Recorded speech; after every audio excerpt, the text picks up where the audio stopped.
Economics के sources क्या है, ये बहुत इंपॉर्टेंट हो जाता है, सिलेबस से ज़्यादा इंपॉर्टेंट ये है। देखिए, सबसे पहले तो एनसीईआरटी का क्लास 12 आता है, माइक्रो इकोनॉमिक्स। इंडियन इकोनॉमी आता है NCERT class 11, micro economics class 12, business studies NCERT 12, union budget economic survey.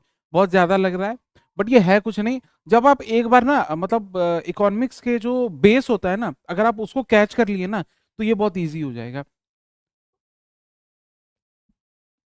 Newspaper, जब न्यूज़पेपर की बात करते हैं ना, तो आपको पता ही होगा, हिंदू, इंडियन एक्सप्रेस बहुत इंपॉर्टेंट हो जाता है। रेफरेंस मटेरियल, देखिए पीआईबी सबसे इंपॉर्टेंट है। पीआईबी, पीआईबी से डायरेक्ट क्वेश्चन आता है। अगर आपको किसी भी कॉन्सेप्ट में इशू है इकोनॉमिक्स का, जिसको आपको क्लियर करना है, आप इन्वेस्टोपीडिया पे जा सकते हैं, बहुत अच्छा सोर्स है, वो आपके कंफ्यूजन को दूर कर सकता है। और हर साल ना कुछ कुछ ऐसे क्वेश्चंस आते हैं जो रैंडम होते हैं। जैसे लास्ट टाइम जब हम बात किए थे, आपको याद हो गया, 6 वो आता है 6 - 4 करके, 6 - 2 करके 4 को आंसर लाए, याद है किसी को? हाँ, नहीं याद होगा। देखिए, कई बार क्या होता है ना, हर सब्जेक्ट में ना यूपीएससी कुछ कुछ क्वेश्चंस पूछती है जिसका ना कोई सोर्स नहीं होता है।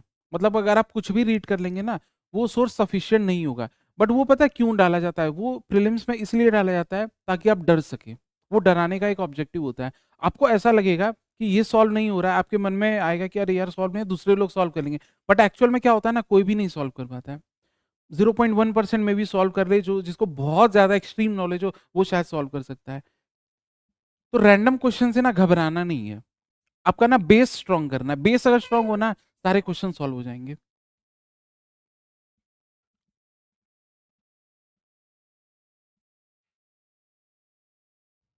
ये देखिए, जब क्वेश्चंस देखेंगे ना, जो एसेंशियल मटेरियल्स मतलब कि जो एनसीईआरटी है वो सब है, उससे 48 क्वेश्चंस हैं लास्ट 10 ईयर्स में।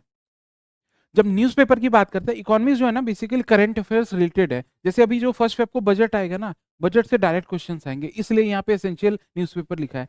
न्यूज़पेपर ना बजट को कवर करती है और बजट से डायरेक्ट क्वेश्चंस आ जाता है। रेफरेंस मटेरियल क्या है? ये पीआईबी वगैरह है, जो इन्वेस्टोपीडिया वगैरह वो है, और ये रैंडम है। रैंडम से भी 20 क्वेश्चंस आए हैं लास्ट 10 ईयर्स में। देखिए, डिफिकल्टी लेवल जैसे है ना,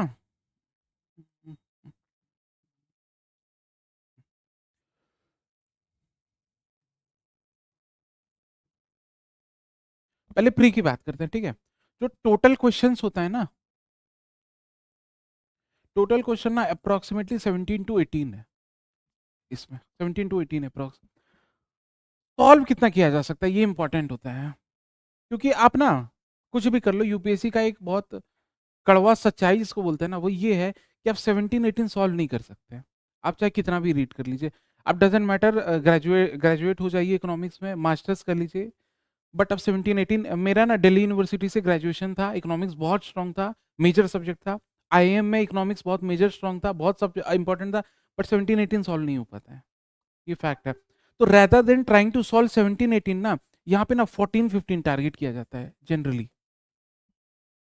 14 15 से ना काम बन जाता है। अब देखिए, प्रीलिम्स जो होता है ना,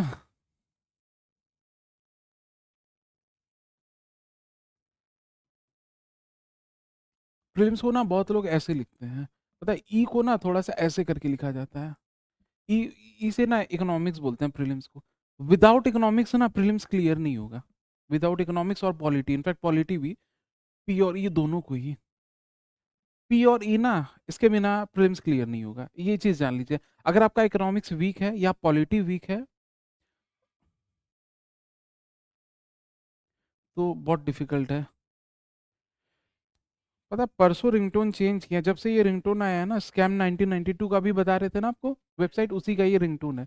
ये जब से आ गया ना, तब से ना शेयर मार्केट में इंटरेस्ट हो गया है। पता नहीं क्यों, इस रिंगटोन में ही कुछ है। तो ये बता रहे थे कि प्रीलिम, पॉलिटी और इकोनॉमिक्स के बिना ना प्रीलिम्स क्लियर नहीं हो सकता है। अब इसको प्रूफ भी करना है, कैसे प्रूफ करते हैं देखते हैं। टोटल क्वेश्चंस आता है 100, ये सबको पता है, ठीक है? पॉलिटी से ना अप्रोक्सीमेटली 18, अप्रोक्स। इकोनॉमिक्स से 18, टोटल 36। अब इंपॉर्टेंट पॉइंट ये है कि पॉलिटी से जो 18 आता है ना, अगर आप पॉलिटी अच्छे से करेंगे ना, यहाँ पे ना अप्रोक्सीमेटली 16 to 17 आप करेक्ट कर सकते हैं। इतना रिटर्न ऑन इन्वेस्टमेंट है। इकोनॉमिक्स की बात करते हैं ना, यहाँ पे भी आप 15 टू 16 कवर कर सकते हैं। ठीक है, टोटल कितना हो रहा है आप ये बताइए, अप्रोक्सीमेटली 32 33 के अप्रॉक्स। ठीक है, 32 33 है। कट ऑफ कितना होता है, नेट करेक्ट कितना चाहिए ये बताइए, किसको आइडिया है कट ऑफ का?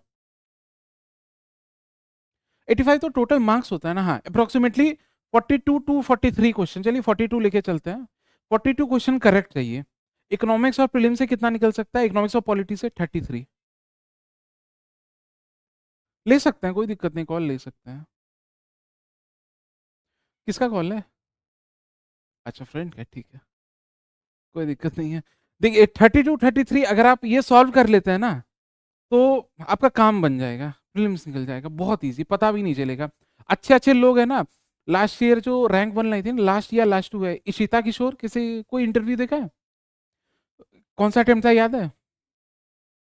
नहीं सेकंड नहीं था, फोर्थ था। फोर्थ, हाँ फोर्थ था। तीनों में ना वो प्रीलिम्स नहीं क्वालिफाई की थी, 3 प्रीलिम्स नहीं निकला था। मेरा फ्रेंड है जो 6 साल से प्रिपेयर कर रहा है, नहीं निकला है प्रीलिम्स अभी तक, अभी तक नहीं निकला है प्रीलिम्स। तो प्रीलिम्स निकालने का नहीं है, बहुत शॉर्टकट तरीका है, अगर आप इन दोनों सब्जेक्ट को स्ट्रॉन्ग कर लेते हैं ना, तो प्रीलिम्स बहुत इजी निकल जाएगा।